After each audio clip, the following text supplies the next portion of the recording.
नमो अरिहन्ताणं नमो सिद्धाणं नमो आयर्याणं नमो वज्रायाणं नमो लोये सव्यसा जिन स्वानुभूति से स्वानुभूति श्री विमल धारा जैन श्रुत आनंद अमृत से समता प्रवाह भावती रागादि विकल्प तोड़ माँ सरस्वती प्रतिभाव वंदन दृष्टि निज में जोड़ी के दृष्टि निज में जोड़ी के। आचार्य कल्प पंडित प्रवर टोडरमल जी द्वारा लिखित रहस्यपूर्ण चिट्ठी। इसमें सविकल्प से निर्विकल्प अनुभूति के काल में हमारा ज्ञान स्वभाव सन्मुख होता है, यह बात बतलाई जा रही थी। क्योंकि जो ज्ञान इंद्रियों के माध्यम से प्रवृत्ति करेगा वो निश्चित रूप से पर को ही जानने वाला होगा। अपने आत्मा को जानने में भला इंद्रियों का क्या काम? आँख से देखेंगे तो बाहर ही दिखेगा, अंदर कैसे दिखेगा? कान से सुनेंगे तो शब्द ही सुनाई देंगे। आत्मा में आवाज़ ही नहीं है तो आत्मा की आवाज़ कहाँ से सुनाई देगी? हमें लगता तो है आत्मा की आवाज़ सुनो, अंदर की आवाज़ सुनो। वो वास्तव में भ्रम है, वो अंदर की आवाज़ नहीं है, वो हमारे मन का विकल्प है, वो आत्मा की आवाज़ नहीं है। जैसे जगत के लोग आत्मा की आवाज़ कह करके पुकारते हैं, वो आत्मा की आवाज़ नहीं है, वो मन की समझदारी का काम है। जो अंदर में विकल्प उठता है, ये काम गलत है, ऐसा करना चाहिए, ये जो उठी है ना बात अंदर में, ये विकल्प है मन का। क्योंकि आत्मा शब्दातीत है, आत्मा वचनातीत है। वचन शब्द ये सब पौद्गलिक हैं, पुद्गल हैं। शब्द भले ही हमें आंखों से दिखाई नहीं देते हों, लेकिन शब्द के लिए जो भाषा वर्गणाएं हैं, जो पौद्गलिक वर्गणाएं हैं, वे पौद्गलिक वर्गणाएं स्पर्श रस गंध वर्ण से युक्त हैं। हमारे घ्राण की सामर्थ्य नहीं है कि हम उन वर्गणाओं के गंध को सूंघ सकें। हमारी चक्षु इंद्रिय की सामर्थ्य नहीं है कि हम उन वर्गणाओं को देख सकें। लेकिन सच्चाई यह है कि उन पौद्गलिक भाषा वर्गणाओं में भी पौद्गलिक होने के कारण, वे पुद्गल द्रव्य होने के कारण उसमें स्पर्श रस गंध वर्ण नियम से पाया जाता है। नियम है ऐसा। ऐसा नहीं है कि किसी में स्पर्श हो तो बाकी के गुण नहीं होंगे, किसी में रस हो तो अन्य नहीं होंगे। अरे जिसमें रस होगा उसमें स्पर्श रस गंध भी होंगे, वर्ण भी होंगे। जिसमें स्पर्श होगा उसमें रस गंध वर्ण भी होंगे। ये नियम से, जहाँ एक होगा वहाँ अन्य भी होंगे। ऐसा नहीं हो सकता किसी आत्मा में ज्ञान हो और दर्शन चारित्र आदि ना हो, किसी आत्मा में दर्शन चारित्र आदि हो लेकिन ज्ञान नहीं हो। ऐसा संभव नहीं है। वस्तु की जो प्रॉपर्टीज हैं, उसके जो खुद के गुण हैं अपने, वो नियम से उस वस्तु में होते ही हैं। मैं तो जब बात करता हूँ पुद्गल द्रव्य की विशेषताओं के संदर्भ में, तो मैं ये कहता हूँ कि शब्दों में इतनी ताकत है जो टकराते हैं। स्पर्श भी है इनमें, हम छू के नहीं देख पा रहे हैं लेकिन ये शब्द टकराते हैं। अभी यदि मैं बोलते हुए बीच में यदि ऐसे हाथ लगा दूं तो आपको निश्चित रूप से ऐसा पता लगेगा कि कोई चीज बीच में आ गई है, आवाज कम हो जाती है। आवाज कम हो जाती है। इसका मतलब वो भाषा वर्गणा के परमाणु दौड़ रहे हैं, उनकी तरंगें इधर से उधर दौड़ रही है। दीवार आ जाती है तो आवाज दूर तक नहीं पहुंच पाती है, कुछ आड़े आ जाता है तो उसके पीछे आवाज नहीं पहुंच पाती है। तो ऐसी स्थिति बनती रहती है। अनेक बार ऐसा भी होता है, बहुत दूर कहीं विस्फोट हुआ और वहाँ के विस्फोट की वजह से आपके घर में दरारें पड़ गई, ये क्या हुआ? मतलब वो विस्फोट की आवाज़, वो जो ध्वनि है वो इतनी तेज है, उसकी तरंगें हमारे स्पर्श में नहीं आ रही हैं वो, लेकिन दीवारों में दरार पड़ जाए ऐसी स्थिति है। तत्वार्थ महाशास्त्र के 5वें अध्याय पर व्याख्यान करते समय मैंने बहुत सालों पहले ये इस तरह के विषयों का खुलासा किया था, शब्द बंद सूक्ष्म स्थौल्य आदि का। माने ये जो पुद्गल हैं, इन पुद्गलों में भी कितनी ताकत है। पुद्गल द्रव्य और वैज्ञानिक आविष्कार, ऐसा एक लेख भी लिखा था बहुत सालों पहले, कई जगह प्रकाशित भी हुआ वो, उसमें भी मैंने इन सब बातों का खुलासा किया, पौद्गलिक शक्तियों के बारे में। जितने विज्ञान के आविष्कार और चमत्कार दिखाई देते हैं, इन सब में पौद्गलिक शक्तियां ही कार्यकारी होती हुई दिखाई देती है, क्योंकि पुद्गलों में एक समय में 14 राजू गमन करने की शक्ति है, ये जिनागम कह रहा है। अब हमें महिमा आती है कि यहां से बटन दबाया और नंबर वहां कैसे मिल गया।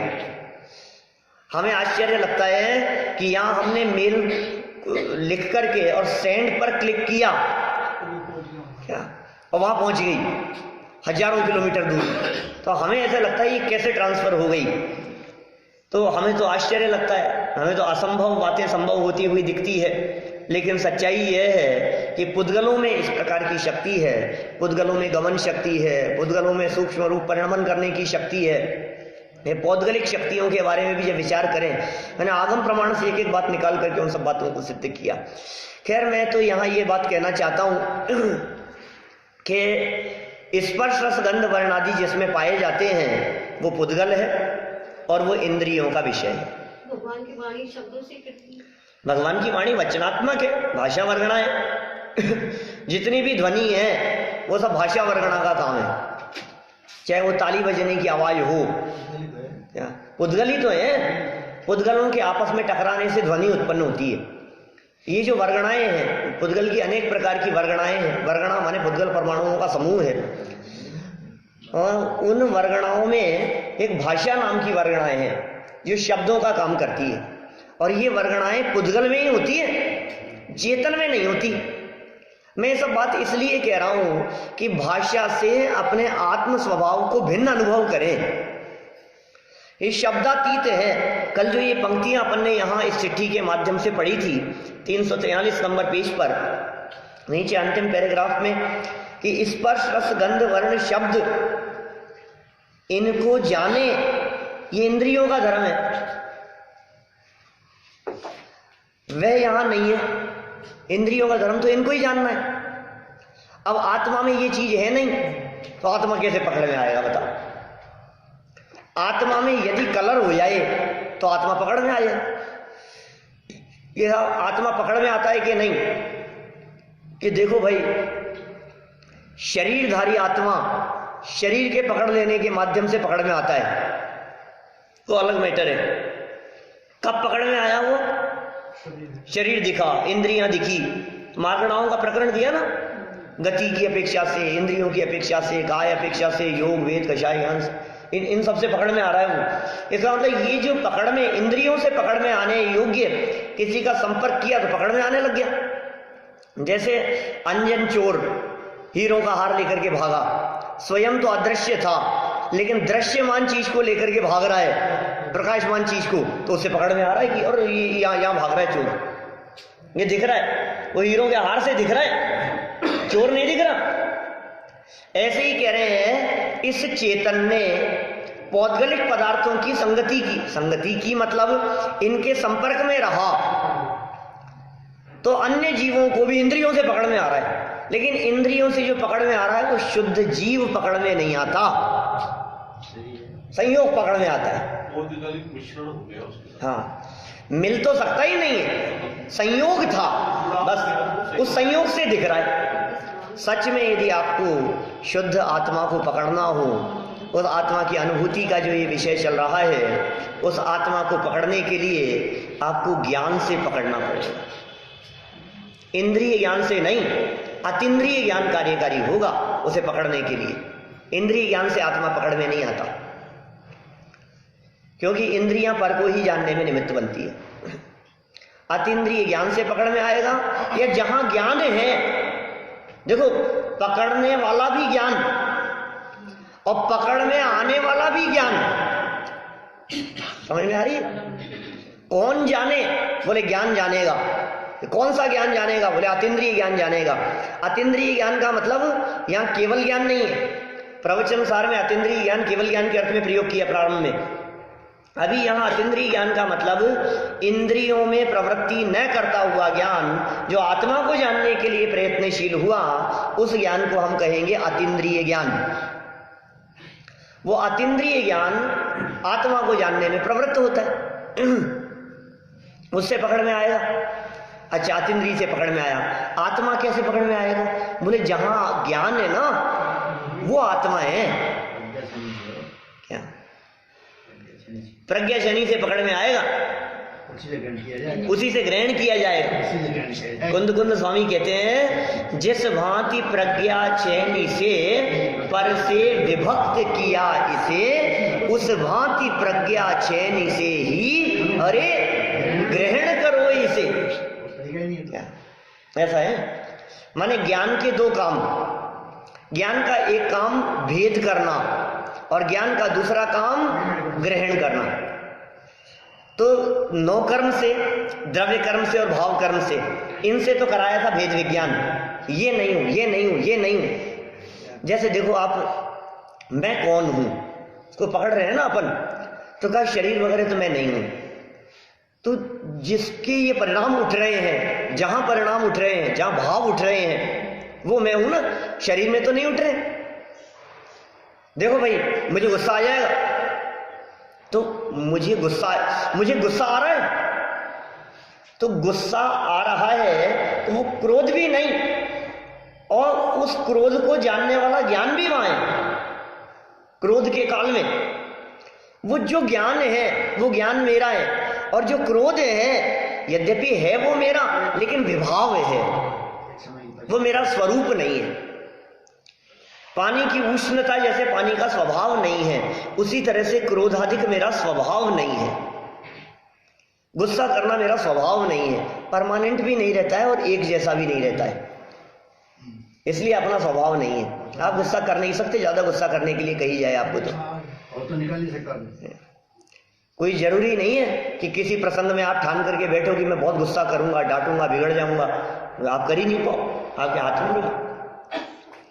आपने गुस्सा किया, लेकिन आपका गुस्सा कितना भी तेज क्यों नहीं हो, आखिर मंद पड़ता ही पड़ता है। वो गुस्सा टिक नहीं सकता है ज्यादा लंबे समय तक। जो बदल जाए, जो बदलने वाला है, वो मेरा स्वरूप नहीं है, और जो मेरा स्वरूप है वो कभी बदलता नहीं है। यहाँ स्पर्श भी नहीं है, छू के देखो आत्मा को, नहीं भाई, चख के देखो आत्मा को, कि रसना से चख सके ऐसा नहीं। गंध, आत्मा की गंध आ रही है, ऐसा लग रहा है कि कहीं ना कहीं आत्मा है। ऐसे गंध भी आती है नहीं। वर्ण, अरे मैंने देखा आत्मा को जाते हुए, निकलते हुए। कोई व्यक्ति मरणासन अवस्था में हो, डॉक्टरों ने जवाब दे दिया हो, बिस्तरों में पड़ा हुआ हो, और चारों तरफ लोग बैठे हुए हो, और एकदम पता लगा कि ये तो मर गए, और देखा किसी ने, कहीं आत्मा किधर गई है, कौन सी दिशा में गई है आत्मा निकल करके, किसी ने देखा आत्मा को निकलते हुए। बहुत तरह की कल्पना करते हैं लोग आत्मा के संदर्भ में। कई लोग तो आत्मा को हवा कह करके पुकारते हैं, कई लोग आत्मा के बारे में ऐसा समझते हैं, किसी के प्राण निकल गए तो ऐसा लगता है जैसे मुंह खुला रह गया तो मुंह में से निकल गया आत्मा, और आंखें बिल्कुल ऐसे खुली थी, अरे भाई इनका तो जीव आंखों में से निकला है। लेकिन साइंस में एक मैंने पढ़ा था, शायद सही गलत सुना था, कि ग्लास केबिन में, हाँ सही नहीं है, लेकिन वो बात सही नहीं है, वो सही बात नहीं है। और कदाचित वो ग्लास का जो केबिन है उसके जो टुकड़े हो गए हैं, हाँ चटक गया है, कोई और भी कारण हो सकता है, क्योंकि आत्मा तो अस्पर्श स्वभावी है। जब आत्मा स्पर्श ही नहीं करता तो फिर निकल कैसे सकता है? निकल जाए तो भी टच नहीं करेगा। उद्गलों के बीच में इतना गैप होता है। और छोड़िए, मैं कहता हूं जो सूक्ष्म जीव होते हैं, क्या वो सूक्ष्म जीव भी टकराते नहीं है, वज्र की दीवार में से आर पार चले जाएं, सूक्ष्म जीवों की बात है, सूक्ष्म नाम कर्म का जिनके उदय होता है उनकी बात है। अप्रतिघाते शब्द का प्रयोग किया है तेजस और कारमान शरीर के लिए। प्रतिघात नहीं करते, टकराते नहीं है किसी से, सीधा निकल जाते। तो इसलिए ये बात जचती नहीं है।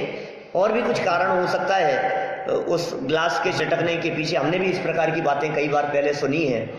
लेकिन आत्मा जो है वो अमूर्तिक और अस्पर्श स्वभावी है। शरीर में से भी जब आत्मा निकलता है तो वो किसी हवा की तरह नहीं निकलता, जैसे बैलून में से हवा निकलेगी तो वो उसके मुंह में से निकलेगी, जैसे आत्मा निकलेगा इसमें से तो मुंह में से निकलेगा, ऐसा नहीं है। तो फिर क्या है स्थिति? सीधी सीधी सी बात है, जैसे शरीर की अवस्थाएं पूरे शरीर में से स्कैनिंग की तरह है? जिस आकार में बैठे हैं उसी आकार में आत्मा निकलता है और निकल करके चला जाता है। खैर हाँ वो अलग बात है, कोई बात नहीं, उससे क्या फर्क पड़ता है। हम तो ये कहते हैं भगवान की होती ही नहीं है, वो आत्मा है और ये पुद्गल है, दो द्रव्य न्यारे न्यारे है ना। अब क्यों विकल्प करते हो आप? देखो क्या कहते हैं यहाँ। अभी ये तो कहा इंद्रियों का धर्म, स्पर्श गंध वर्ण, और मन का धर्म यह है कि अनेक विकल्प करे। इंद्रियों का धर्म माने इंद्रियां तो यही काम करेगी इनको ही जानने का, और मन का धर्म क्या है? विकल्प। विकल्प तरंगे जहां उठ रही है ये मन का काम है। वह भी यहां नहीं है, आत्मा में मन भी नहीं है। आत्मा में मन नहीं है, हम तो फिर आत्मा के, हम तो सकते आत्मा में मन होगा। अरे आत्मा में मन हो तो एक इंद्री से असंगी तक के सर्व जीवों के भी मन मानना पड़ेगा। क्या इसका मतलब आत्मा अलग है और मन अलग है, क्योंकि एक इंद्री जीवों के मन नहीं है ना, दो इंद्री, तीन इंद्री, चार इंद्री जीवों के मन नहीं है ना, असंगी पंचेंद्री जीवों के मन नहीं है ना। तो आत्मा है कि नहीं है? क्या आत्मा तो है। इसका मतलब अंतर दिख रहा है हमारे को, हमें साफ साफ ख्याल में आ रहा है कि मन अलग चीज है और आत्मा अलग चीज है। शरीर अलग है और आत्मा अलग है। विग्रह गति में शरीर नहीं रहता है, आत्मा रहता है। तो इससे तुरंत ख्याल में आता है कि मन भी अलग चीज है, वो भी यहां नहीं है। इसलिए यद्यपि जो ज्ञान इंद्रिय मन में प्रवर्तता था, वही ज्ञान इंद्रिय मन में प्रवर्तता था, मतलब इंद्रिय और मन के माध्यम से जो ज्ञान प्रवर्तता था वही ज्ञान अब अनुभव में प्रवर्तता है, तथापि इस ज्ञान को अतीन्द्रिय कहते हैं। देखो क्या गजब बात कही है, जहां से निकला है वहीं जाकर के मिला दो इसको। ग्रंथाधिराज समय सार में आचार्य अमृतचंद्र स्वामी ने 94 नंबर का कलश लिखा। क्या? निज ओग से च्युत है, जल के प्रवाह के समान। 94 नंबर का कलश, बहुत बहुत सुंदर बात कही है, पढ़ ही रहे हैं आप लोग सभी। देखो क्या कहते हैं यहाँ, ये जो है ना वहां ये चर्चा 144वीं गाथा के बाद का कलश है। निज ओघ से च्युत जिस तरह जल डाल वाले मार्ग में, बलपूर्वक यदि मोड़ दे तो आ मिले निज ओघ में। उस ही तरह यदि मोड़ दे बलपूर्वक निज भाव को, निज भाव से च्युत आत्मा निज भाव में ही आ मिले। क्या कहा है, समझ में आई क्या कुछ बात? किसी सरोवर से कहीं बांध टूट जाने से उसका जो पानी था वो बहने लगा। कहाँ बहने लगा? जहाँ ढाल था, ढलान था, जंगल में बहने लगा। अब क्या होगा कि वो पानी जो वहां से निकल गया और जंगल की तरफ बह रहा है, वो पानी बर्बाद हो जाएगा, मनुष्यों के किसी काम नहीं आएगा, जंगल में चला जाएगा, बह जाएगा, खत्म हो जाएगा। यदि वो बाहर निकल गया तो, अपनी सीमा से बाहर निकल गया तो, अब कोई समझदार इंजीनियर ये काम करे क्या कि वो जिस स्पीड से पानी बाहर आगे निकल रहा है उससे आगे जाकर उल ढाल को इस प्रकार आगे जाकर के उसी सरोवर में मिला देवे वापस, तो पानी जो बाहर निकल रहा है ना वो घूम करके वापस उसी में आकर के मिल जाएगा, तो पानी सुरक्षित हो जाएगा। ऐसे ही ये कह रहे हैं कि आत्मा से इंद्रियों के माध्यम से बहता हुआ जो ज्ञान पर में चला गया, विषयों के जंगल में बह गया, वो ज्ञान बर्बाद हो गया, क्या वो ज्ञान खत्म हो गया पर विषयों को जानने में। तो आप क्या करें कि उस ज्ञान को बुद्धिपूर्वक, जैसे जानकर ना बलपूर्वक, बुद्धिपूर्वक, प्रयत्नपूर्वक, प्रयासपूर्वक आप अपने उपयोग को वहां से हटाओ और वहां से घुमाकर अपने में लाकर मिला दो। तो फिर क्या होगा, ये ज्ञान जहां से निकल रहा था यदि वहीं आकर के मिल जाए तो फिर अब इस पानी को नष्ट कोई नहीं कर सकता। ये ऐसा नहीं करते, ये जो बिजली के ऐसे चलते रहते हैं ना, प्लग लगा दिया आपने और पानी यहाँ से सर्कुलेशन चल रहा है और घूमता हुआ वो बहता रहता है, ये झरने झर रहे हैं, साइकिल चल रही है उसकी, बस पानी कितना सा है कि एक मग्गा पानी भी नहीं है क्या, और दिन भर पानी चलता रहे, ये क्या हुआ, रोटेट हो रहा है इतना सा, और ये क्या चल रहा है, ये तो आए जा रहा है कंटिन्यू, ये कहां से आ रहा है, ये वापस उसको जोड़ दिया, उससे जहां से आए वहीं से उसको जोड़ दिया गया। यही काम करना है अपने को। आत्मा में उत्पन्न होने वाला ज्ञान स्वभाव से च्युत होता हुआ, इंद्रियों के माध्यम से प्रवृत्ति करता हुआ जो बर्बाद हो रहा था, अब यदि उस उपयोग को वहां से समेटकर अपने में ही लगा दिया जाए तो वो ज्ञान अतीन्द्रिय ज्ञान हो जाएगा, मानो वो ज्ञान अमर हो जाएगा, अब वो ज्ञान नष्ट नहीं होगा। उपयोग की एकाग्रता की बात है भाई। उपयोग जिनका स्वभाव में एकाग्र होता है, पंचेंद्रीय विषयों की तरफ जिनका उपयोग नहीं जाता है, उन्हें पंचेंद्रीय भोग, विषय, बाह्य परिस्थितियां तकलीफ देने में समर्थ नहीं होती। ये चमत्कार है, ये उपयोग का ऐसा चमत्कार है। जिनका उपयोग घुटने की तरफ जाएगा उनको घुटने के दर्द का एहसास होएगा नहीं रहेगा, और जिनका उपयोग वहां से हटकर अपने में चला जाएगा तो बाहर में कुछ भी हो रहा हो, परिस्थितियां कैसी भी चल रही हो, उपसर्ग हो रहे हैं बाहर में, पत्थर बरस रहे, क्या करते हैं बोलो ध्यान के काल में मुनिराज, क्या करते हैं, बाहर में जो संकट है ना, आंख बंद कर लेते हैं, उपयोग को अंदर ले जाते हैं, बाहर की तरफ देखते नहीं है। ज्यों ज्यों बाहर में संकट बढ़ता है त्यों त्यों उपयोग स्वभाव में एकाग्र होता है, और ज्यों ज्यों स्वभाव में एकाग्र होता है त्यों त्यों बाहर के संकट दिखाई नहीं देते, केवल ज्ञान की प्राप्ति हो जाती है। ये मति ज्ञान और श्रुत ज्ञान, जो मति श्रुत ज्ञान स्वभाव सन्मुख हुआ है, ये मति श्रुत ज्ञान केवल ज्ञान का अंश है। ये केवल ज्ञान में बदलने वाला है, थोड़े समय में अनंत ज्ञान में बदलने वाला है। अपने आत्मा को जान करके ये केवल ज्ञान में परिवर्तित हो जाएगा, ये मति श्रुत ज्ञान, इसलिए केवल ज्ञान का अंश कहा गया है इसको। हमारे उपयोग में इतनी ताकत है कि सामने होते हुए भी पदार्थ को न जाने, ज्ञान में इतनी ताकत है, सामने होते हुए भी नहीं जाने। हमारे उपयोग में इतनी ताकत है कि किसी की गलतियों को न देखें। हमारे उपयोग में इतनी ताकत है कि दुर्गुणों को न देखें और गुणों को देखें।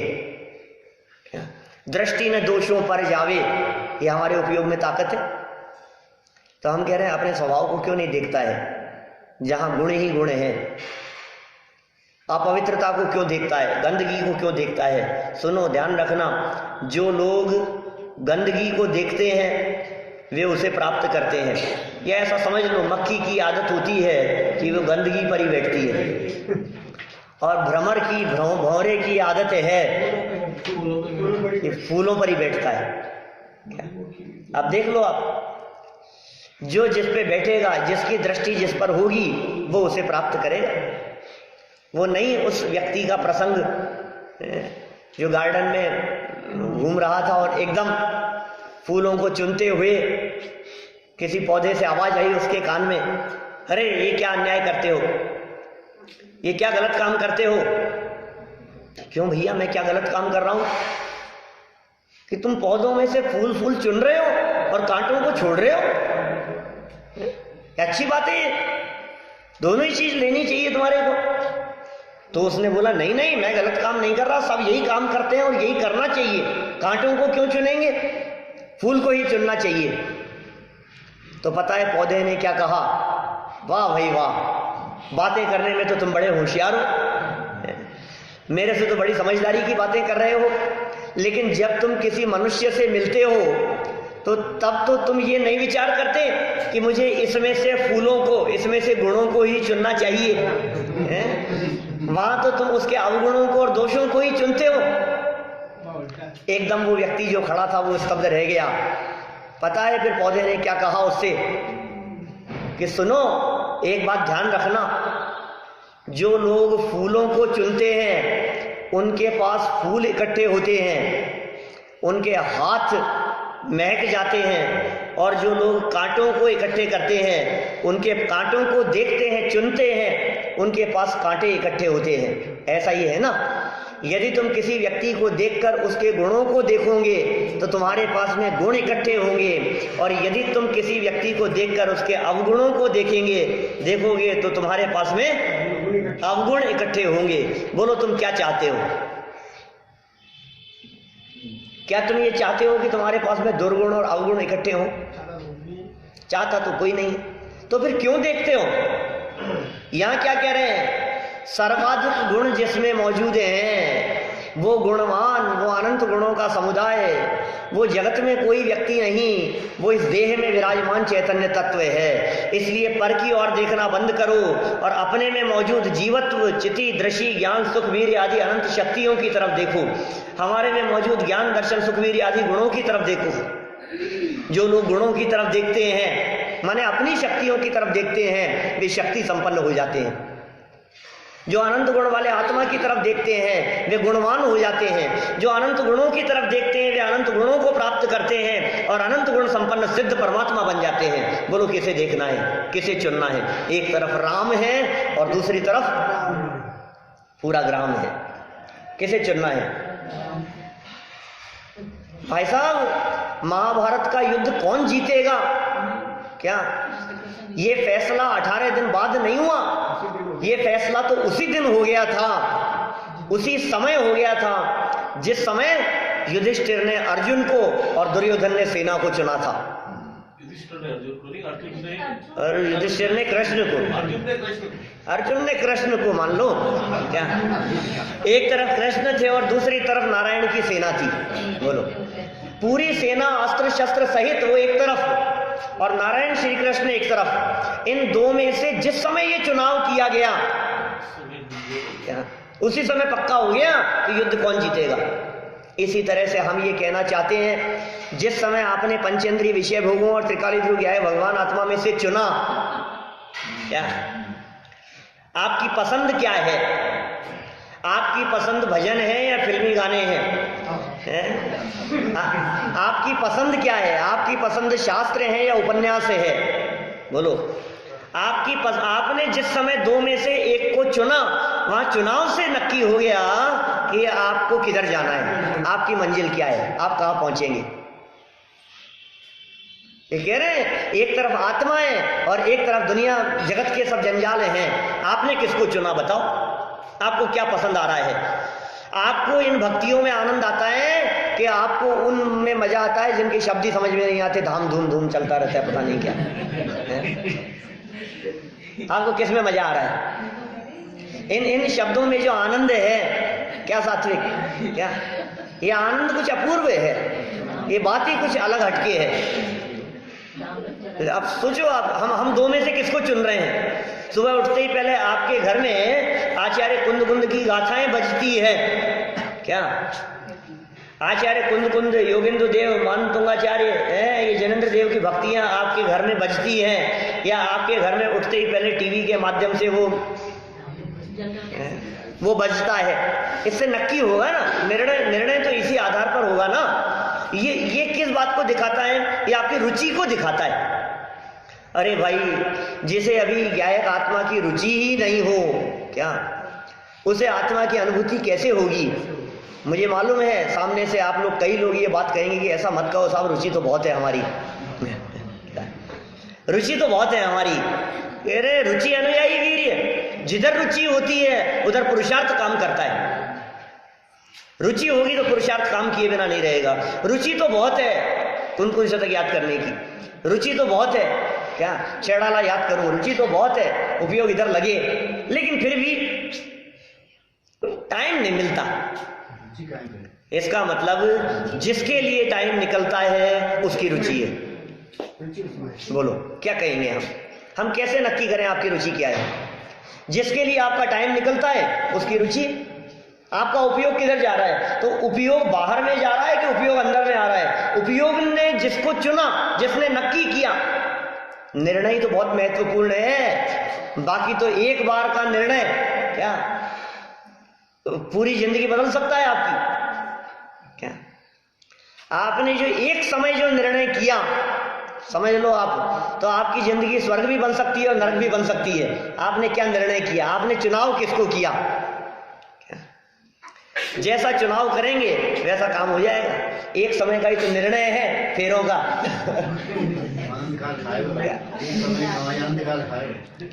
हम एक समय के निर्णय, सम्यक दर्शन एक समय का निर्णय है, त्रिकाल ध्रुव आत्म तत्व का, ये अपनापन करने योग्य, इसमें अपनापन किया, हो गया सम्यक दर्शन। अब सम्यक दर्शन और भेद विज्ञान हो जाने के बाद में फिर तो अनंत काल तक उस कमाई का उपभोग करेगा। बनारसी दास जी ने लिखा नाटक समय सार में, एक समय की कमाई तू अनंत काल खाएगो, और हम कहते हैं एक समय की चूक तू अनंत काल गंवाएगो। एक एक समय की चूक में तुम्हें अंदाजा नहीं है तुमने किसको चुना है। इस मनुष्य जन्म को प्राप्त करके तुम्हें आत्मा को चुनना चाहिए था, और मनुष्य जन्म प्राप्त करके देवगति की तरफ देखता है। तुझे अंदाजा है असंख्यात बार देवगति की प्राप्ति हुए तो एक भव मनुष्य का मिलता है। क्या कह रहा हूं, बहुत बुद्धिपूर्वक कह रहा हूं।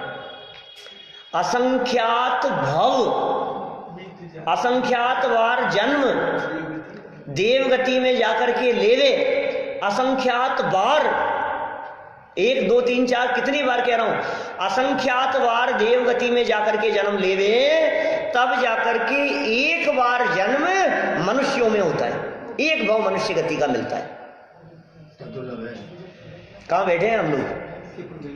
और एक भाव जो मनुष्य का मिलता है उसमें आपके सब भाव आ गए। उसमें आपके सब्जी बेचने वाला भाव भी आ गया, कपड़े धोने वाला धोबी का भाव भी आ गया, नाई का भाव भी आ गया, बर्तन बनाने वाले, फुटपाथ पर रहने वाले, झोपड़ियों में रहने वाले, ये सब मनुष्य गति के भाव हैं। हिंदू मुसलमान सिख ईसाई सब भाव आ गए। उसमें मिलेच्छों के भाव भी आ गए मनुष्यों में। आर्य होना, फिर आर्य खंड में से जैन कुल में जन्म लेना, जैन कुल में जन्म लेकर के भी ये धर्म ध्यान की चर्चाएं सुहाना, जनवाणी की चर्चा सुनने के लिए आना और आत्मानुभूति की चर्चा करना। तो टोडरमल जी ने चिट्ठी के प्रारंभ में कह दिया था, ओहो भाग्यशाली हो आप, धन्य है वे जीव जो इस कलिकाल में शुद्धात्मा की चर्चा भी करते हैं, जिन्हें आत्मा की चर्चा भी सुहाती है। बहुत भाग्यशाली है वे जीव। रुचि देखना, जिसकी रुचि इधर है, इसका मतलब क्या होगा? टोडरमल जी कह रहे हैं तुम्हारी रुचि को देख करके हम कह सकते हैं कि ये जीव भगवान बनने वाला है। साधारण नहीं है ये बात, आप भगवान बनने वाले हैं, आप 3 लोक के नाथ बनने वाले हैं। ये पूजा करने वाले नहीं, आप वो हैं जिनकी पूजा की जाएगी थोड़े समय बाद में। जब हम सिद्ध चक्र विधान करते हैं तो अपने आप को अर्घ चढ़ाते हैं। मैं जब बताता हूं वो छंद जब आता है तो सभा में बैठे हुए लोगों को कि देखो आपने ध्यान दिया, अपने आप को अर्घ चढ़ाया यहाँ, क्योंकि जब भविष्यकालीन सर्व सिद्धों को अर्घ चढ़ाया जाता है तो हम भविष्य के सिद्धि तो हैं क्या? जब सिद्ध चक्र महामंडल विधान में जब भूतकालीन सर्व सिद्धों को अर्घ चढ़ाया है, भविष्यकालीन सर्व सिद्धों को अर्घ समर्पित किया, तो भविष्यकालीन सिद्ध कौन? ये तेरापंथी बड़ा मंदिर में बैठे हुए, इस मंदिर में बैठे हुए लोग, क्या हम लोग हैं भविष्यकालीन सिद्ध। अपने आप को अर्घ पहचानो, अपने आप का स्वरूप पहचानने के लिए चर्चा चल रही है। ये स्वानुभव की बात है। देखो जरा क्या कहते हैं 344 पहली लाइन से देखो आगे।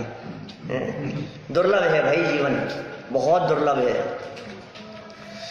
तथा इस स्वानुभव को मन द्वारा हुआ भी कहते हैं। क्या कहा? स्वानुभव की जो चर्चा चल रही है, स्व अनुभव, इंद्रियों से तो होगा नहीं। अभी कहा इंद्रियों और मन से उपयोग को समेटकर अपने में लगाना है, तो कहा इस स्वानुभव को मन द्वारा हुआ भी कहते हैं, क्योंकि इस अनुभव में मति ज्ञान श्रुत ज्ञान ही है, अन्य कोई ज्ञान नहीं है। इसलिए मन द्वारा, तो सभी मति ज्ञान श्रुत ज्ञान है, तो फिर ये स्वानुभव ज्ञान द्वारा हुआ कहो ना, मन द्वारा क्यों कहते हो? क्योंकि मति श्रुत ज्ञान की प्रवृत्ति इनके माध्यम से होती है। अभी यदि इसको मति श्रुत की जगह अवधि ज्ञान से कहें तो हम कह देंगे बिना मन के डायरेक्ट हो गया। मने पर ये ज्ञान की बात कहें तो कह देंगे डायरेक्ट ज्ञान है, इंद्रिय मन की आदत नहीं है। केवल ज्ञान से स्वानुभव की बात कहो तो कह देंगे प्रत्यक्ष ज्ञान है। लेकिन यहां तो कह रहे हैं मति श्रुत के माध्यम से होता है, तो मति श्रुत ज्ञान कैसे प्रवृत्ति करते हैं? बोले इंद्रिय मन से प्रवृत्ति करते हैं।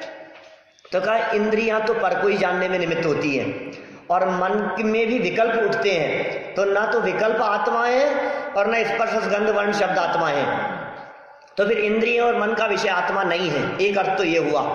लेकिन कहीं कहीं शास्त्रों में इस स्वानुभव को मन जनित कहते हैं, तो उस मन जनित का क्या अर्थ है, उस मन जनित में क्या मर्म छिपा है, वो यहां पंडित जी बताना चाह रहे हैं। वो देखो आप, इस मन जनित का मतलब क्या है?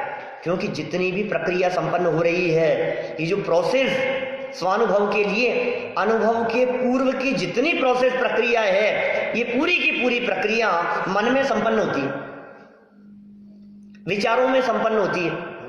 विकल्पात्मक भूमिका, निर्विकल्प अनुभूति के लिए जो विकल्प चाहिए ना, वो विकल्प कौन सी जगह पर, वे विकल्प तरंगे कहाँ उठेगी? बोले विकल्प तरंगे मन में उठ रही है। वे विकल्प तरंगे चक्षु इंद्रिय से काम नहीं है, उन विकल्प तरंगों में कर्णेंद्रिय का काम नहीं है। हाँ देखो आप अभी सुनो, उन विकल्प तरंगों के पहले चक्षु इंद्रिय और कर्णेंद्रिय की भी अहमियत है। वो क्या अहमियत है? देशनालब्धि के लिए,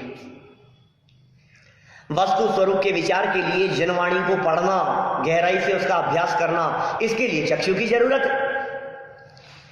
समझाने वालों के माध्यम से कर्णेंद्रिय को विषय बना करके इन बातों को सुनना, इसके लिए जरूरत है। समझ में आ रही है बात? तो कर्णेंद्रिय से आत्मा का अनुभव, कर्णेंद्रिय का काम तो सुनने मात्र का हुआ, विषय को समझने के लिए कर्णेंद्रिय का उपयोग हुआ। अब समझने के बाद अब कान से सुनना तो बंद करो, आंख से पढ़ने के बाद अब पढ़ना तो बंद करो। अब पढ़ना भी बंद कर दिया और सुनना भी बंद कर दिया, तो अब क्या करें? कि अब तो जो बात प्रवचन में सुनी हो या जो बात शास्त्र में पढ़ी हो, उसका कुछ देर बैठकर विचार चिंतन करना कि मैं कौन हूं, आत्मा कौन है, क्या मैं स्वयं भगवान कैसे बन सकता हूं, भगवान कौन है, वे भी मेरे जैसे ही थे, इत्यादि बातों के बारे में शांत चित्त से बैठ करके विचार करना। और ये विचार किए बिना यदि उठ करके चले गए तो समझ लेना देव दर्शन पूरे नहीं हुए।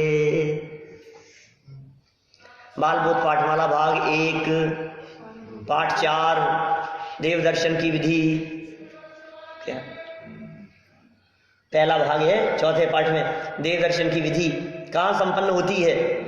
भगवान को देखो और अपने को देखो। बोलो क्या करना है? दर्पण का काम करते हो तो जिन दर्शन कर निज दर्शन पा, और जिन दर्शन तो किए और निज दर्शन ना हुए तो बोले तूने सच्चे जिन दर्शन किए नहीं। क्या बात कर रहे हो साहब, क्या हम तो रोज दर्शन कर रहे हैं। पिछले 30 साल में एक दिन ऐसा नहीं निकला जिस दिन हमने दर्शन नहीं किए हो। कौन से मंदिर के नहीं किए? हमने तो जयपुर के 350 मंदिरों के दर्शन किए, कई बार किए हमने। कौन से क्षेत्र के दर्शन नहीं किए?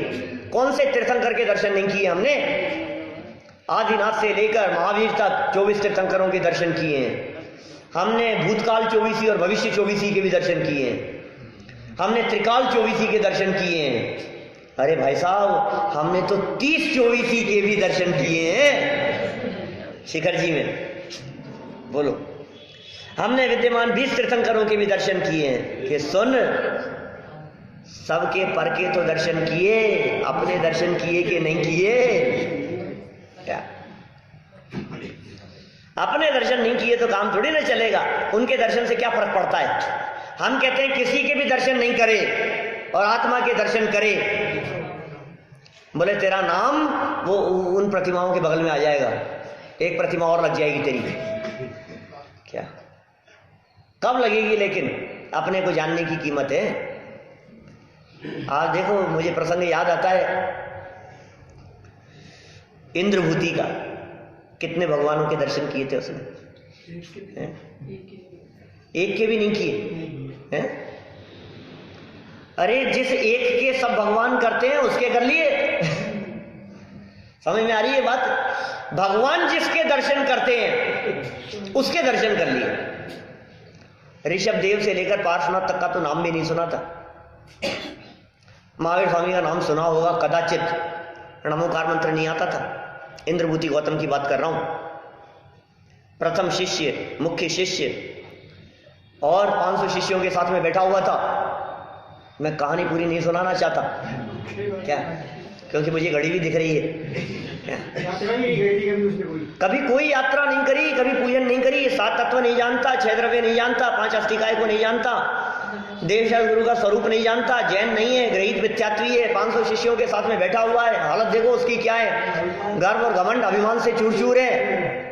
और 64 दिन तक भगवान महावीर स्वामी की दिव्य ध्वनि नहीं खिरी, और इसलिए नहीं खिरी कि वो आएगा तो उपदेश होगा। तो गजब हो गया है। भगवान महावीर स्वामी भी किसका इंतजार कर रहे हैं? तो ग्रहित मिथ्यात्वी का इंतजार कर रहे हैं। इंतजार नहीं है, योग्यता उसमें है, पात्रता उसमें है। 64 दिन तक उपदेश नहीं हुआ, यहाँ तो 5 मिनट की प्रवचन में आने में देर हो जाए ना तो घड़ियां दिखने लगती है। क्या हुआ, आधा घंटा कोई आए नहीं, मान लो लेट हो जाए, क्या चक्कर है यार, क्या कोई टाइम ही नहीं है, कोई फिक्स है? बोलो कैसी है स्थिति? अब सोचो आप, 64 दिन बाद में सौदर में इंद्र को विकल्प आया, और विकल्प आने के बाद में फटाफट दौड़ता हुआ चला गया वहां ब्राह्मण का वेश बना करके इंद्रभूति के पास में। अब वहां जाकर के वेश बनाया, वृद्ध ब्राह्मण का वेश बना करके, और सामने जाकर के श्लोक धर दिया कि साहब मेरे जो गुरु हैं वो तो ध्यान में बैठे हैं, मेरे को एक श्लोक का अर्थ जानना है, आप बता दोगे क्या?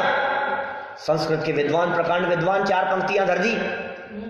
ऐसे किंवदंती है, हम सुनते हैं ऐसा, त्रैकाल्यम द्रव्य षटकम नवपसहितम जीव षटकाय लेश्या पंचान्य चास्तिकाया व्रत समिति गति ज्ञान 4, ये 4 पंक्तियां उसने सुना दी वहां, मुझे इसका अर्थ जानना है। संस्कृत के प्रकांड विद्वान 4 पंक्तियों का अर्थ नहीं जानते होंगे? जानते तो थे, लेकिन मन में विकल्प चल रहे थे।